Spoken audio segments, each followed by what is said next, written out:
उनके ऊपर इंक्वायरी चल रही थी। 2018 में जिस समय मैं मुख्यमंत्री था, उस समय शिवसेना की ओर से दबाव था कि एपीआई वाजे को फिर एक बार सरकार की सेवा में लिया जाए, पुलिस महकमे में लिया जाए। और उस समय मैंने उनका पास्ट रिकॉर्ड देखने के बाद यह तय किया कि एडवोकेट जनरल की सलाह मैं इसमें लूंगा।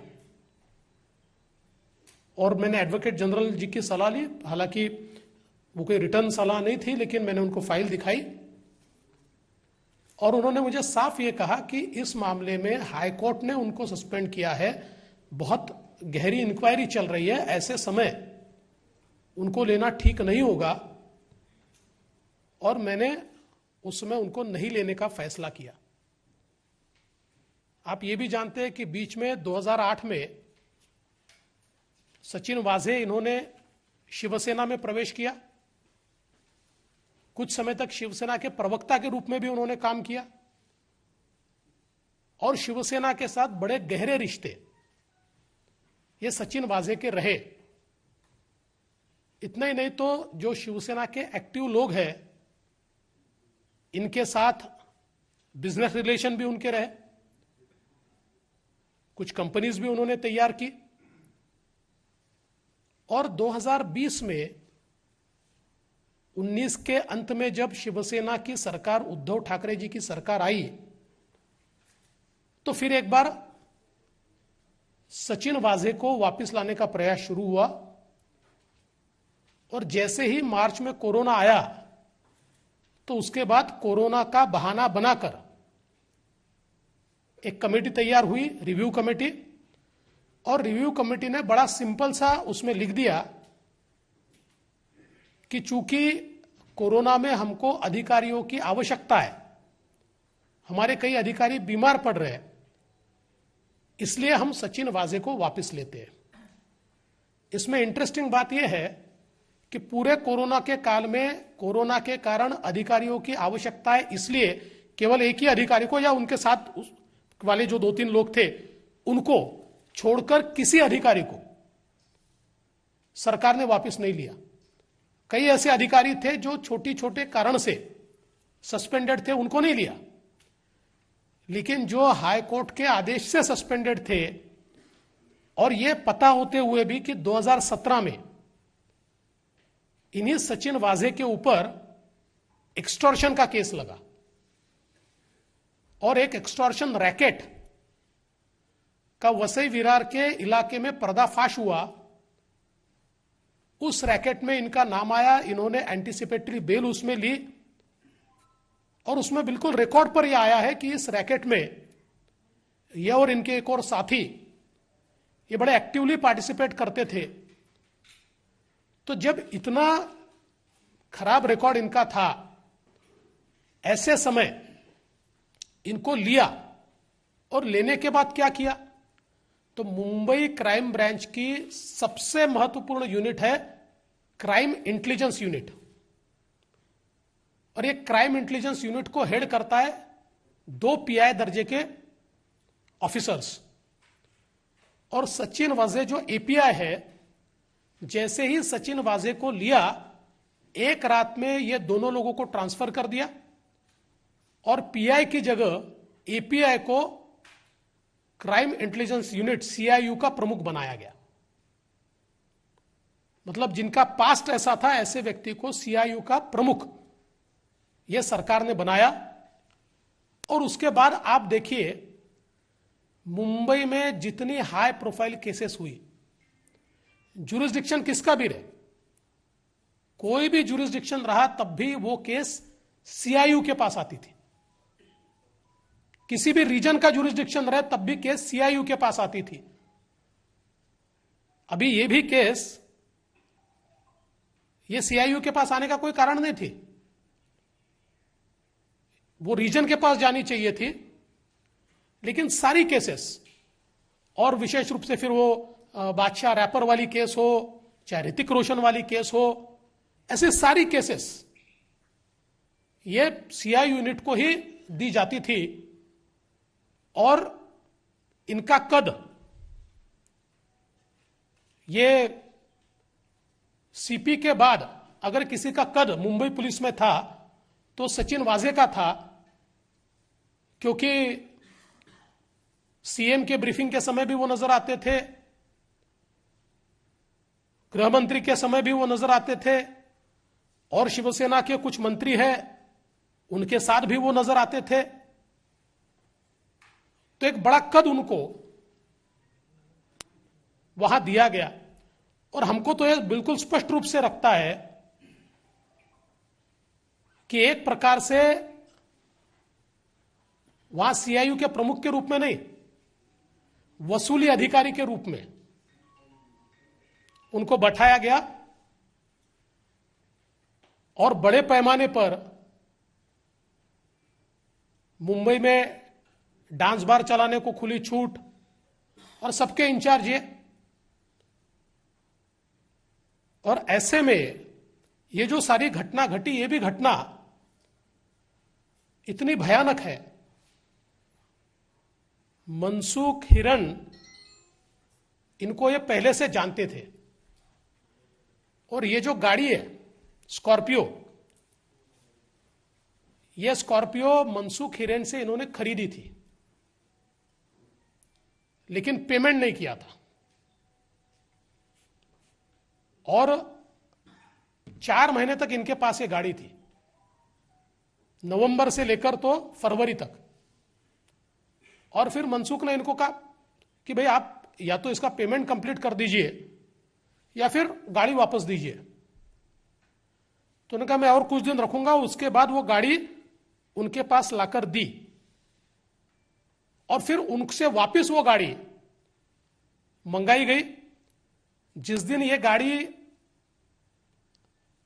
मुलुंड में उन्होंने वहां पर जहां पार्क की उन्होंने, उस दिन आप देखिए ये गाड़ी में अगर ये गाड़ी चोरी होती तो कहीं ना कहीं कोई टेम्परिंग होता, कोई दरवाजा जो लॉक है उसको खोला जाता, ऐसा कुछ नहीं था।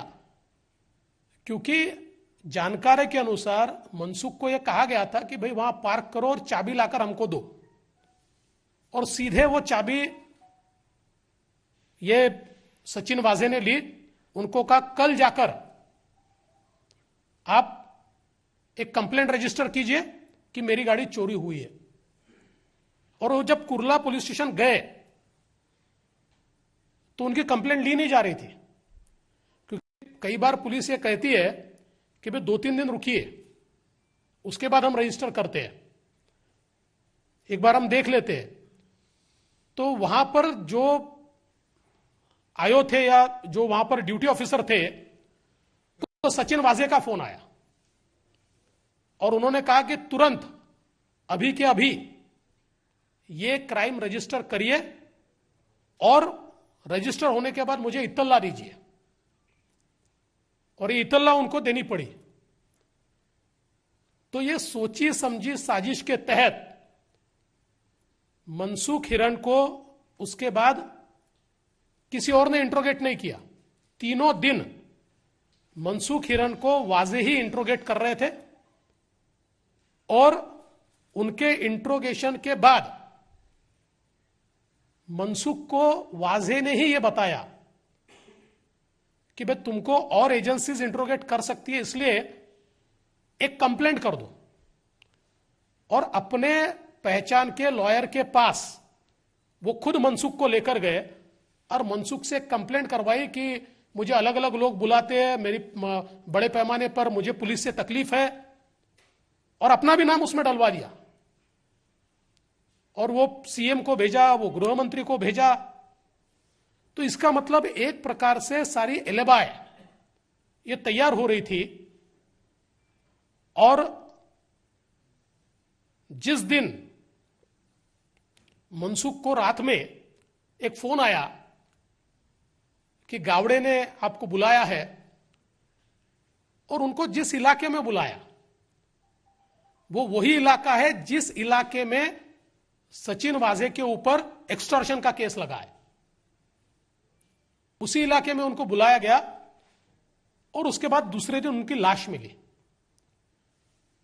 और हमारा तो यह मानना है कि मनसुख हिरन को वहीं पर मार दिया गया।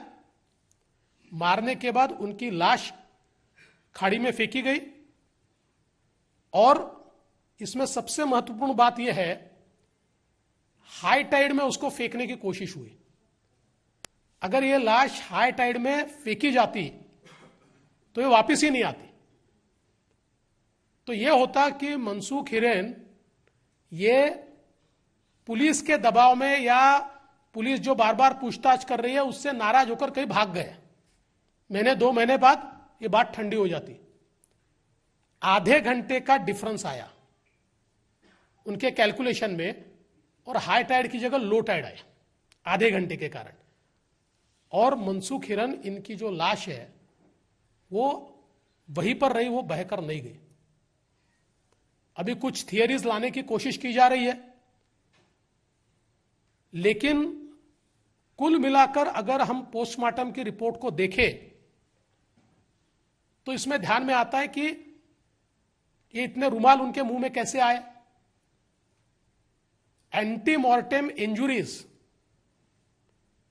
ये ऐसी जगह पर है कि जिससे बिल्कुल स्पष्ट रूप से यह दिखता है कि कहीं ना कहीं बहुत दबा के बांधा गया है। उनका दम घुटे इतना वो रुमाल और सारी चीजें बांधी गई है। और जो पोस्टमार्टम रिपोर्ट मैंने देखा उसमें उनके लंग्स में पानी नहीं। आज मीडिया में मैं कोई रिपोर्ट देख रहा था कि कोई और टेस्ट है और लंग्स में पानी, पर पोस्टमार्टम रिपोर्ट में उनके लंग्स में पानी नहीं है। और ऐसा हो ही नहीं सकता। अगर पानी में गिरकर वो मरे तो लंग्स में भरपूर पानी होना चाहिए, लेकिन वो दिखाई नहीं पड़ता। तो सीधा मतलब यह है कि उनकी हत्या हुई है। और हमारी मांग यह है, अभी तो एनआईए ये बम विस्फोट या वो जो जिलेटिन वाला मामला है उसकी जांच कर रही है और उसी में उनको अरेस्ट किया है। और हत्या का मामला या मनसूख के मौत का मामला जो है यह अभी भी एटीएस के पास है। मुझे पता नहीं क्या प्रॉब्लम है, पर उसमें जिस प्रकार से एटीएस ने कार्रवाई करनी चाहिए ऐसी कार्रवाई होती हुई दिखती नहीं है। क्योंकि इतने सारे एविडेंस मेरे जैसे पुलिस के बाहर के व्यक्ति को अगर मिल सकते हैं तो मैं दावे के साथ कहता हूं कि पुलिस के पास इससे ज्यादा एविडेंस है। और इतना ही नहीं,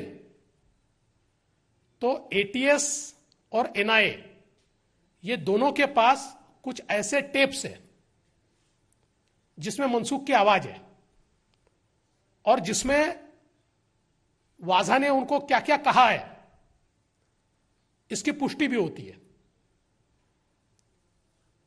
तो इतने सारे एविडेंस होने के बावजूद अभी भी जो उनके मौत की केस है उसमें एटीएस की ओर से शुरुआत में कुछ एक्शन दिखा, उसके बाद एक्शन दिखाई नहीं पड़ता। अब हमारी मांग तो यह है कि चूंकि यह कनेक्टेड मामला है, वैसे तो पहली कार्रवाई एटीएस ने करनी चाहिए थी और उनको यह हत्या के मामले में अरेस्ट करना चाहिए था और उसके बाद उनकी कस्टडी एनआईए को जानी चाहिए थी, लेकिन एटीएस ने उसमें देरी की है। और अब कनेक्टेड मामले में हम तो यह मानते हैं कि अब हत्या का मामला भी, चूंकि यह कनेक्टेड मामला है और वो सबसे बड़े इसकी कड़ी है मनसूख हिरेन जो है, इसलिए वो मामला भी अब एनआईए को टेक ओवर कर लेना चाहिए। और उसमें भी जो सबूत आज एनआईए के पास है या एटीएस के भी पास है, मैं कोई एटीएस पर अविश्वास नहीं दिखा रहा, पर कहीं ना कहीं मैं समझ नहीं पा रहा हूं कि क्या एटीएस पर कोई दबाव है। मैं दबाव है ऐसा मेरा कहना भी नहीं है, पर जिस प्रकार के एक्शंस होनी चाहिए वो होती हुई मुझे दिखाई नहीं पड़ती। और इसलिए अगर ऐसी बात है तो कनेक्टेड मामला ये एनआईए को जाना चाहिए और तुरंत इस मामले में भी। और मेरा मानना ऐसा है कि इस मामले में ये जो सारा घटनाक्रम है ये अकेले सचिन वाजे नहीं कर सकते। और इसलिए इसमें कौन कौन है इसका भी विचार कि निश्चित रूप से किया जाना चाहिए। कुल मिलाकर मुझे यह दिखाई पड़ता है कि फेलियर ऑफ पुलिस नहीं है, यह फेलियर ऑफ गवर्नमेंट है, क्योंकि सरकार ने ऐसे व्यक्ति को जिनका पास्ट पता है क्या है, उसके बावजूद इतनी इंपॉर्टेंट जगह पर बैठाया। इसका मतलब कोई ना कोई ऐसी चीज सरकार की है कि जिस चीज के कारण उनकी मजबूरी है कि उनको बैठाना है। और जिस प्रकार से हमारे मुख्यमंत्री जी प्रेस कॉन्फ्रेंस में उनको डिफेंड कर रहे थे, सरकार जिस प्रकार से हाउस में उनको डिफेंड कर रही थी, अगर इतने सबूत मेरे पास नहीं आते तो शायद उसको तो महात्मा ही ठहराया जाता, क्योंकि सवाल पूछा जा रहा था कि यह क्या ओसामा बिन लादेन है, इस प्रकार के सवाल पूछे जा रहे थे। तो इसलिए मुझे लगता है कि कुल मिलाकर इस मामले की तह तक जाना होगा और जिन इंटरेस्ट के साथ, जिन इंटरेस्ट को प्रोटेक्ट करने के लिए उनको वहां लाकर बैठाया सरकार की ओर से, उससे इसका क्या ताल्लुकात है, उससे इसका क्या संबंध है, यह भी हमारी जांच एजेंसीज को ढूंढना पड़ेगा, ऐसा मेरा मानना है।